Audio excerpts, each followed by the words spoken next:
नमस्कार, मैं अश्विनी। प्रदेश भर में छात्र संघ चुनाव के तहत जयपुर को छोड़कर बाकी जगहों पर आज वोटिंग हुई। इस दौरान लिंगदो कमेटी की सिफारिशों को भी कई मौके पर ताक पर रख दिया गया। एक सवाल कैंपस के माहौल और छात्र राजनीति को लेकर भी देखा गया। इन सब हालात के बीच सवाल ये उठा कि क्या छात्र राजनीति में सरकारों का दखल बढ़ चुका है, क्योंकि राजस्थान विश्वविद्यालय में एनएसयूआई को प्रत्याशी तलाश करने में काफी परेशानी का सामना करना पड़ा। सवाल ये भी है कि ऐसे हालात के बीच क्या छात्र राजनीति भ्रष्टाचार की भी भेंट चढ़ी है। सवाल लिंगदो कमेटी की सिफारिशों के बाद लागू होने वाली विफलताओं का भी है। तो क्या छात्र संघ चुनाव में धनबल और भुजबल के आधार के बढ़ते असर के बदौलत माहौल बिगड़ने लगा है, या फिर छात्र राजनीति के स्तर में कहीं गिरावट देखने को मिली है?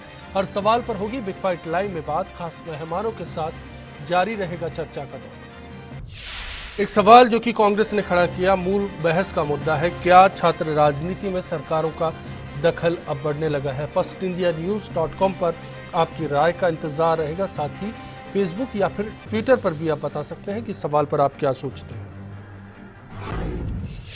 सबसे पहले, क्योंकि सचिन पायलट ने एक बहस का मुद्दा छेड़ा, मैं मूल सवाल को लेकर नरसी किराड़ आपके पास में आना चाहूंगा। नरसी जी, आपसे जानना चाहते हैं कि मसला क्या है? आपको क्यों लगता है कि सरकार का दखल बढ़ने लगा है और छात्र राजनीति के स्तर को गिराने की साजिश हो रही है? निश्चित तौर पर मैं कहना चाहता हूं कि पिछले विगत 15 दिन का आप एक आंकड़ा उठा के देखिए। एनएसयूआई के एक एक करके जो भी उम्मीदवार थे जो अपना चुनाव यहाँ से लड़ना चाहते थे, उनका एक एक करके सबका उनको चुनाव लड़ने से रोका गया। उनको एक नोटिस दिया गया कि आप चुनाव लड़ने के योग्य नहीं है।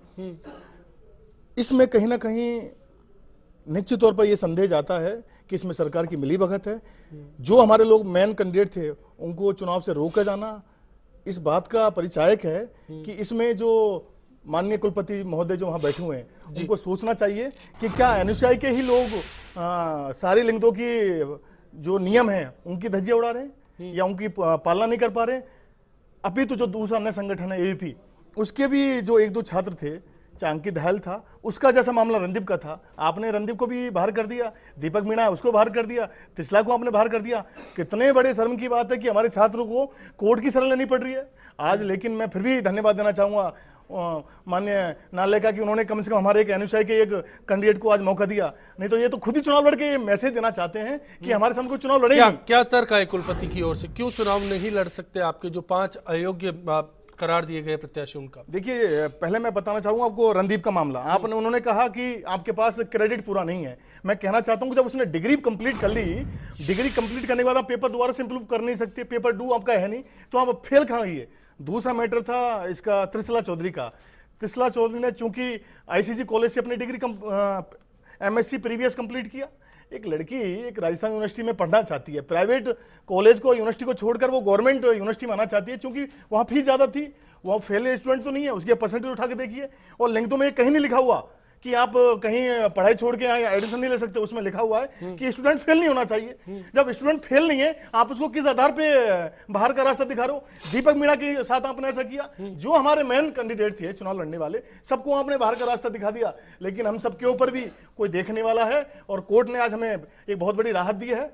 निश्चित तौर पर अगर हमारे और कैंडिडेट को भी राहत मिलती तो पूरा पैनल जो आज हमारा बिखर गया है, आज हम उसको बनाने का प्रयास करें और इसका रिजल्ट 31 तारीख को राजस्थान का जो एक एक छात्र है वो इनको दिखाएगा। संजय जी, मैं आपसे भी जानना चाहता हूँ, राजस्थान यूनिवर्सिटी के सूरत हाल पर आपकी क्या राय है? राजस्थान विश्वविद्यालय में छात्र संघ चुनाव को लेके अभी जो चल रहा है वो मैं सोचता हूँ कि जिस तरीके की राजनीति दोनों मुख्य धारा की राजनीतिक दल जो कर रहे हैं, धनबल, भुजबल और जाति की जो राजनीति ये लोग कर रहे हैं, ये निसंदेह और निश्चित तौर पे आने वाली पीढ़ियों के लिए और राजस्थान की राजनीति के लिए नुकसानदायक है। और जो सवाल कैंडिडेचर की निरस्तीकरण का जो सवाल है, उसमें मेरा ये मानना है कि लिंगदो कमेटी की सिफारिशों के अनुरूप विश्वविद्यालय बेशक अमेंडमेंट करे, लेकिन विश्वविद्यालय का अमेंडमेंट करने का जो तरीका जो रहा है, सिंडिकेट से जिस तरीके से उन्होंने अमेंडमेंट करने के बाद 1 महीने का टाइम जो नोटिफिकेशन का होता है, विश्वविद्यालय कहीं गलती पे है तो सिर्फ इस बात की गलती पे है कि उन्होंने नोटिफिकेशन का जो वक्त है टाइम पे अमेंडमेंट होना चाहिए था। बाकी मैं नरसी भाई की इस बात से सहमत नहीं हूँ कि जो विद्यार्थी जो पास नहीं हो सकता एसएफआई के नेता के बतौर, हमारा ये मानना है जो कि पहले पढ़ाई और फिर लड़ाई, विद्यार्थी के हक की लड़ाई भी लड़ो लेकिन अपनी पढ़ाई भी पढ़ो। तो जो विद्यार्थी पास नहीं हो सकता उसको चुनाव लड़ने का राइट नहीं है। लिंगदो कमेटी भी अपनी जगह सही है, लेकिन विश्वविद्यालय को नियम की जो परिवर्तन करने हैं, माननीय हाईकोर्ट पिछले साल डीबी के मुकदमे में नवंबर में वो फैसला दे चुका था, तो विश्वविद्यालय प्रशासन को चाहिए था कि जनवरी फरवरी तक उसको अमेंडमेंट कर देते, ताकि विद्यार्थी को जो बदले हुए नियम और कायदे जो थे उसके हिसाब से विद्यार्थी सावचेत रहता। जी शंकर जी, मैं आपसे जानना चाहता हूं, एक आरोप आपके संगठन पर लगा है कि इस बार चुनाव जीतने के लिए जो बीती 2-3 हार है उसके बाद आप लोग चाहते हैं कि सरकार मदद करे, और सरकार मदद कर रही है। ये दखल इससे पहले नहीं देखा गया। देखिए, शायद मेरे दोस्त नरसिंह जी को भी ये पता नहीं है कि विद्यार्थी परिषद ने उसी प्रत्याशी को प्रत्याशी बनाया है जिसके पूरे पेपर क्लियर थे, उसका कोई मामला, पूरे पैनल का कोई मामला ना किसी कोर्ट में पेंडिंग था, ना किसी विश्वविद्यालय में पेंडिंग था। पहली चीज तो मैं बता देता हूँ। दूसरी चीज, ये गुमराह कर रहे हैं मीडिया को भी, सभी लोगों को भी। 9 लोग हमारे फेल हो गए, 6 लोग फेल हो गए। आपके कौन से 9 लोग फेल हो गए? और विश्वविद्यालय का नियम है, लिंगदो कमेटी का नियम है, जो फेल छात्र है वो चुनाव नहीं लड़ सकते। इनको कहीं ना कहीं ऐसा माहौल ये भ्रमित करने के लिए आम छात्रों को बनाया जा रहा है। और हमने पहले तय किया, विद्यार्थी परिषद के भी कुछ कार्यकर्ताओं पे विवाद खड़े हुए, तो विद्यार्थी परिषद ने पहले तय किया, प्रेस कॉन्फ्रेंस की, कि हम किसी भी प्रकार के विवादित छात्रों को विद्यार्थी परिषद की ओर से मौका नहीं दिया जाएगा। अगर ऐसा होता तो परिणाम कुछ और होते। तो ये कहीं ना कहीं भूल रहे हैं, कहीं ना कहीं इन्होंने साल भर विश्वविद्यालय में काम नहीं किया, कहीं ना कहीं साल भर विश्वविद्यालय के जो छात्र उनको सेटिस्फाई नहीं कर पाए। चूंकि पिछले 2 छात्र संघ में एक आरोप ये लगा कि कुलपति आपकी मदद कर रहे हैं, आपकी विचारधारा से प्रेरित हैं, और उनके पीछे सरकार खड़ी है। सरकार, संगठन और कुलपति तीनों का देखिए, कोर्ट में भी गए थे, उसके बाद में भी निर्णय क्या आया कुछ लोगों का। दूसरी चीज, ये बातें कर रहे हैं कि कुलपति मदद कर रहा है। कुलपति के खिलाफ सबसे पहला प्रदर्शन अगर किसी का किया गया तो अखिल भारतीय विद्यार्थी परिषद प्रवेश सहायता शिविर को लेकर कुलपति के खिलाफ बड़ा अभियान विद्यार्थी परिषद ने चलाया। अगर ऐसा कुछ भी होता तो विद्यार्थी परिषद विश्वविद्यालय प्रशासन के खिलाफ कोई प्रदर्शन, विद्यार्थी परिषद के कार्यकर्ताओं पे, 16 कार्यकर्ताओं पे 3PD का मुकदमा विश्वविद्यालय प्रशासन की ओर से लगाया गया। मैं ये दूसरा उदाहरण देता हूं, अगर कुलपति का कुछ भी मामला ऐसा होता तो विद्यार्थी परिषद के कार्यकर्ताओं पे 3PD का आंकड़ा आपके मीडिया के पास भी है और NSUI के पास भी है। तीसरी चीज, जो लाठीचार्ज, बर्बरता पूर्वक पुलिस का लाठीचार्ज किया गया था सिर्फ छात्रों के हितों की लड़ाई के लिए, ये ऐसा इसलिए कर रहे हैं कि पिछले जो 2 छात्र संघ हुए उनमें कहीं ना कहीं या तो इनके छात्र संघ अध्यक्ष पूरे साल भर विश्वविद्यालय में नहीं आए, और विश्वविद्यालय में आए तो वहां की छात्राओं द्वारा। मोहन जी के पास से पहले नरसिंह जी, मैं आपका और संजय जी दोनों का तर्क चाहूंगा। मैं अश्वनी जी, शंकर गौरा से मैं पूछना चाहता हूं, सिर्फ मुझे सिर्फ इस बात से आप सेटिस्फाई कर दीजिए कि जो इन्होंने कमेटी बनाई है उस कमेटी में एक भी लॉ की जानकारी रखने वाला व्यक्ति है? वो सारे कॉमर्स के लोग हैं।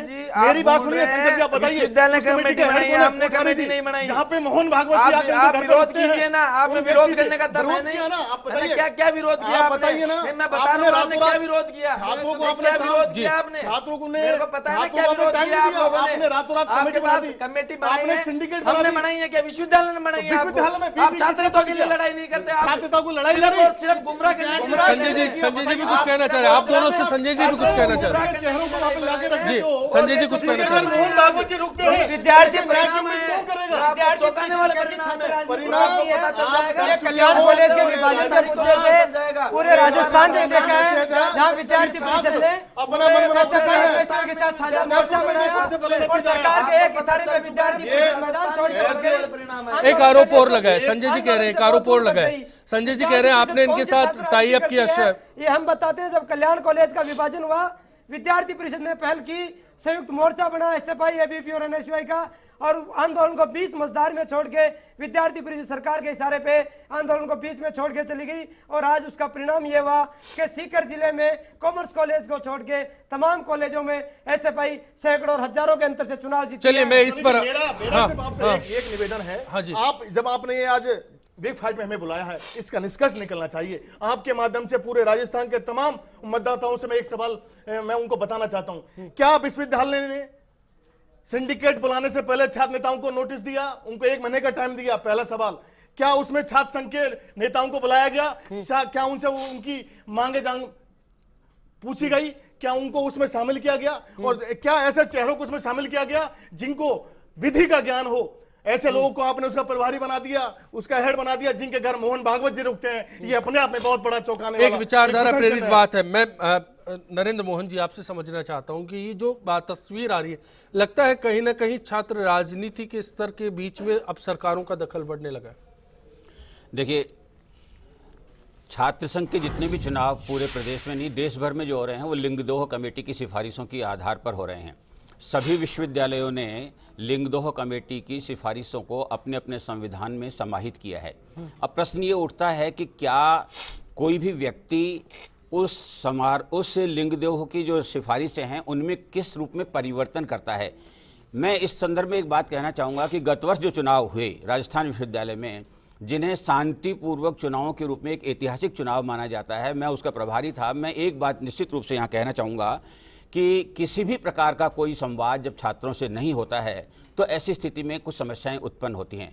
स्वतंत्र एवं निष्पक्ष चुनाव कराने के अभिप्राय से गत वर्ष सभी छात्रों को चुनाव से बहुत पहले अपनी बात को रखने के लिए मानवी की पीठ में एक बहुत बड़ा सम्मेलन आयोजित किया गया और सभी NSUI हो या विद्यार्थी परिषद हो या SFI हो या अन्य कोई छात्र संगठन हो या चुने हुए नेता हो, 300 से अधिक छात्रों ने उसमें अपने आप को वहाँ प्रस्तुत किया और अपनी बातों को रखा। मेरा इसमें यहाँ कहने का अर्थ है कि सभी छात्रों ने एक मत से कहा कि लिंगदोह की जो सिफारिशें हैं उनके आधार पर ही चुनाव होने चाहिए, लेकिन उनको निष्पक्ष रूप से बिना किसी भेदभाव के सब पर लागू किया जाए। यदि विश्वविद्यालय प्रशासन और छात्र ये सब मिलकर इस रूप में चुनाव करवाना चाहें तो कहीं समस्या नहीं होगी। मैं यहाँ एक बात और जोड़ना चाहूँगा। मैं प्रदेश के दूसरे विश्वविद्यालयों या कॉलेजों के छात्रों की तो बात नहीं कहता, राजस्थान विश्वविद्यालय के सभी छात्र जो हैं बहुत ही गंभीर और मैं कह रहा हूँ कि वो अपनी जिम्मेदारी को मानने वाले हैं। इसलिए अगर कोई अनटूवर्ड सिचुएशन उत्पन्न हुई है तो कहीं न कहीं संवाद विहीनता की कोई बात रही है, अन्यथा ये स्थिति उत्पन्न नहीं होती। नहीं, क्या आपका अनुभव कहता है कि कहीं सरकारी दखल होता है, इन्फ्लुएंस होता है? एक चुनाव आपने भी आयोजन करवाया। नहीं, सरकार का प्रत्यक्ष रूप में विश्वविद्यालय के चुनावों में कि कौन व्यक्ति योग्य होगा कौन व्यक्ति अयोग्य होगा, इसमें प्रत्यक्ष रूप से उसका कोई भी प्रत्यक्ष का मैं अप्रत्यक्ष रूप से मैं पूरी बात कर रहा हूँ। एक मिनट कि प्रत्यक्ष या अप्रत्यक्ष रूप से कोई ऐसी चीज नहीं है कि जिसके आधार पर यह कहा जाए कि इस व्यक्ति को किसी एक्स व्यक्ति के या प्रभावी व्यक्ति के कहने पर अयोग्य कर दिया जाए। ये संभव नहीं है, क्योंकि अगर ऐसा संभव हो तो न्यायालय जो है वो इस सारी प्रक्रिया को स्थगित करने की उनकी स्थिति रहती है। तो मेरा सिर्फ यहाँ सबमिशन ये है कि छात्रों से संवाद अगर नहीं है तो समस्याएं उत्पन्न होती हैं। राजस्थान विश्वविद्यालय के चुनाव गत वर्ष बहुत शांतिपूर्वक इसीलिए हो पाए कि विश्वविद्यालय, जिला प्रशासन और सरकार इन सब ने मिलकर के एक ऐसा वातावरण उत्पन्न किया कि जिसमें छात्र अपनी बात को कह सकें, अपने आप को व्यक्त कर सकें, चुनाव के बारे में जो योग्यता है उन योग्यताओं के बारे में, लिंगदोह के कौन से दिशा निर्देश हैं उनकी सबकी जानकारी होनी चाहिए। चलिए, आपका पहलू तो आया, लेकिन इस पहलू के बीच में जो तस्वीर छात्र नेताओं की है जो वो समझते हैं और जो जिससे मुखातिब होते हैं, उस तस्वीर पर क्या बात होगी? छोटा सा ब्रेक लेते हैं, लौटेंगे तुरंत, चर्चा जारी रहेगी।